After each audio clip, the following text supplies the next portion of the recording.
simply do that. If I just draw like this, doesn't look too fast, does it? Listen. How fast did that occur? Yeah. That's 80 hundredths of a second. And that didn't look fast. That's economy of effort. And a few million draws, practicing things obviously, but again, economy of effort is what the law we all must follow. And then we look at the principles of movement and energy and how we align the body and move the body correctly to achieve that. And you're going to be different than I am. You're going to have a different understanding of it. That's okay. As long as you're obeying the law of economy of effort, the way you apply it, we look at what is your time and can we improve that time by making the movements more efficient in subtle ways, small things that people think are small. You improve your draw by half a tenth, you know, that's huge. A tenth, that's major. And people think, oh, that's not too big. Well, if you saw somebody shooting at you, would you take that tenth on your side? Absolutely. Oh yeah, absolutely. A hundredth of a second. Oh yeah, I'll take that. That's what happens. So it's cool. Very cool. Yeah, don't get confused in the defensive draw coming up like bowling, because that's not. It's not bowling. You're not bowling at all. We're still what you driving. did If was you want to punch a gun out, punch it out, but then let it lift.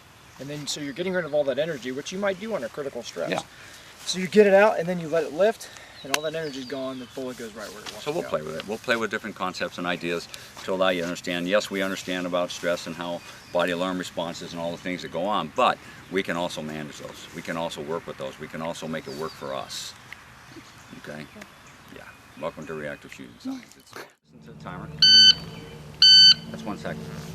So between the buzzer and that second one, that's you shooting at that target. Okay? Just go ahead and do that dry a couple times, make sure we're safe on it, and let's rock and roll. You ready?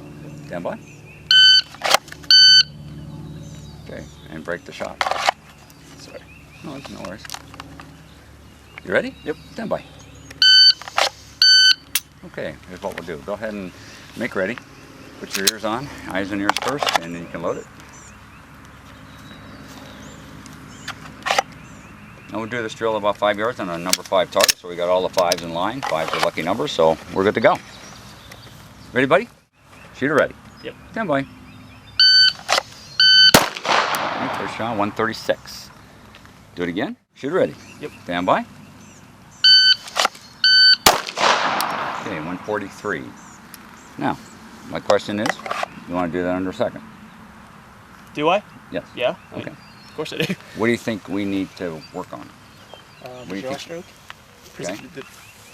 So if we're doing a conversation here on improvement and you simply move your limbs faster, you want to try that and see what that does? Let's try that. Just move, as long as you keep it safe on the trigger, let's just move the limbs a little faster and not be so deliberate. And let's see what happens. Let's see if the thing changes. You ready? Yep. Stand by. Okay, 114. Again, bottom of the target. Shooter ready? Stand by. So what's going on now? Going too fast. Is it the speed? I'm not picking up the sight before I press trigger to the rig. Okay, so we're having some issues with vision and related to speed, and that's processing. Yeah. Both physical processing in the mind of how you're moving as well as visual processing. So what I want to do is let's work on some things we can do really quick to help you with this whole process and make you more aware of what's going on. I'm not going to change your whole draw stroke, but I will probably change the way you think about your draw stroke, and you will change it. So let's go ahead and unload it real quick and just download. All right, so let's put the weapon on target. Let's start there. Now, from the weapon on target, I want you to be very aware, put it back in the holster without changing the wrist angle. Just put it back in the holster. Okay. Now hold that, bring it right back out, and do the opposite. Okay, now, when you put it back in, you made one motion. You went like this. You went from here, you went here. But when you took it out, you went up and then out. Lift why it take to clear your holster. Go ahead and lift it. And stop when you think you're clear. You're already 2 inches above it. Okay, now put the gun back in. Now just bring it up and drag it against the forward part of the holster until you feel it pop forward. That's as high as you need to go. Make sense? So let's do that. Try that. Just from there, just enough to clear. Okay. And not even trying to draw all the way, just clear it. Go. Bang. Okay, what's the difference there? You want to try, so what we're doing here is efficiency on the movement pattern of how we move the gun. Now, here's the other question. You're taught to bring it up high for vision, right? Bring it up into the eye line and do that real quick. How much do you think you're going to get on a precision sight picture at 1 to 2 yards? I mean, not much. Probably not. Yeah. So at this distance, looking at, we're 5 yards, which is, you know, it's not extreme, but it's also not super close. How much do you need to steer the gun with your eyes as opposed to, let's just take your finger like this and point at it? And again, we're looking at two methodologies. You're doing this as like you're throwing a dart. What happens on dartboards when you go like that? I don't play darts. You know, but think about throwing something versus how about just lifting up against gravity? Yeah. So if I take my gun and I'm gonna status check mine real quick, make sure it's empty, okay? If I take my gun and I just barely lift and I bring it up using gravity to there, is that less effort than doing that? Yeah. Which is kind of what you're doing. Yeah.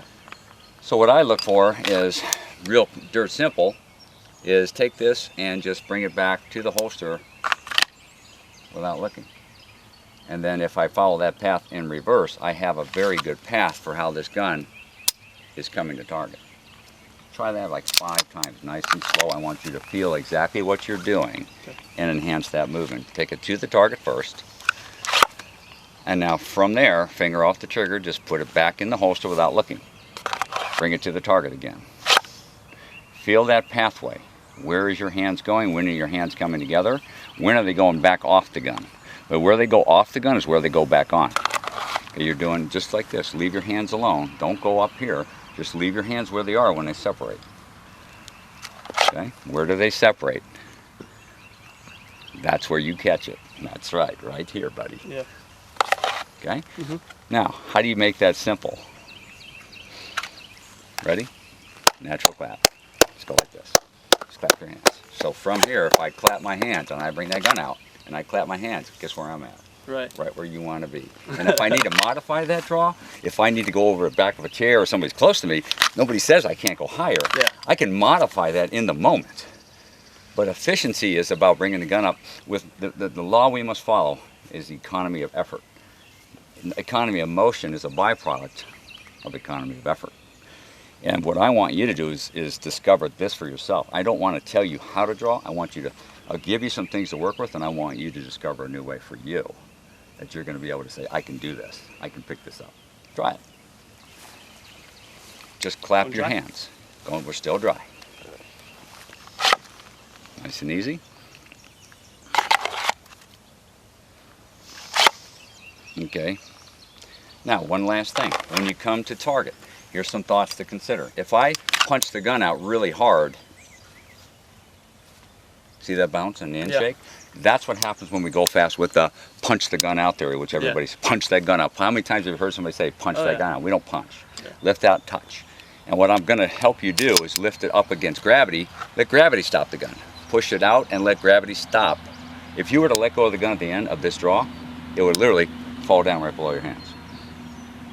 Zero momentum is what we're after. Right. So if I use gravity to do that for me, and I use gravity to stop it, it stops of its own accord without me having to add muscle to pull it back.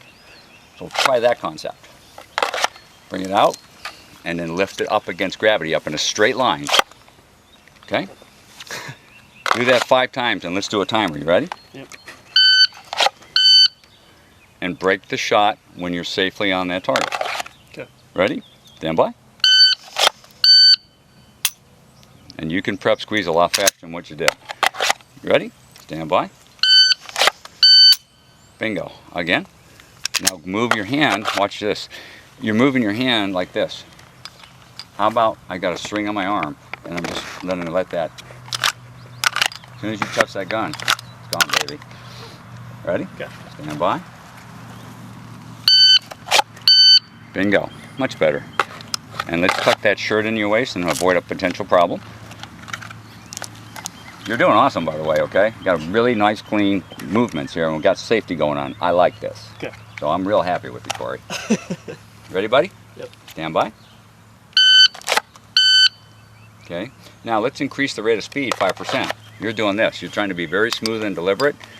How deliberate do you need to be to think about to take your hand from here and go and place it, lift it up to that. So if I go like this and I simply go, that's all I'm doing. Never stop moving. Once you start, never stop moving. We good? Yep. Stand by. Bang.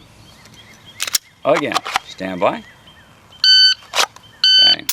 Break that shot the instant it ends. Okay. Ready? Now, one last thing to remember. When you bring up the target, I want you to bring your finger up level with where you're looking. So the gun, watch my gun.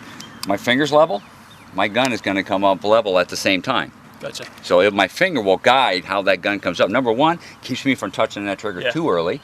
But number two, it allows me to have the sights align up and down by feel as I lift that gun. And then the side-to-side stuff is taking care of how I grip the gun around that gun, which we'll get into in a later discussion. But from here, all I need you to do is bring that gun up level with where you look. And as soon as you pause here, prep, press. You ready, bud? All right. Stand by. Bang. Okay, now I want you to do 5 of them, increasing speed while not losing the level feeling. Ready? Bang. You can press that trigger sooner. Ready? Bang. Ready? Bingo. Load. Quickly. Without thinking. Load the gun. Ready? Same thing. Stand by. Dead center, 108 in the black. Ready? Stand by. Dead center in the black, 113. Now increase the rate of speed slightly. Stand by. 1 second flat. Dude! 1 second in the black. Very nice. That was awesome. So, what are the things that we covered? Real rapidly, we talked about movement to the gun and not allowing ourselves to sneak up on that gun. We talked about how to bring out the path of least resistance, economy of effort. We talked about taking that momentum at the end of the draw, and we also talked a little bit about safely increasing trigger press and understanding that if we press the shot, it doesn't have to be perfect, it will still be a good shot. All 3 of those shots you fired in 113 and 1 second were better than what we did the previous time. Would you agree? Yeah, I mean, it makes 100% sense because when I'm drawing up and I'm pressing out, I'm kind of searching for that sight. When I come, draw like you're saying, I'm automatically coming right up on the target. I'm picking up that front sight. Welcome to reactive shooting science. This is the tip of the iceberg. Awesome. Good You stuff. rock. Good job.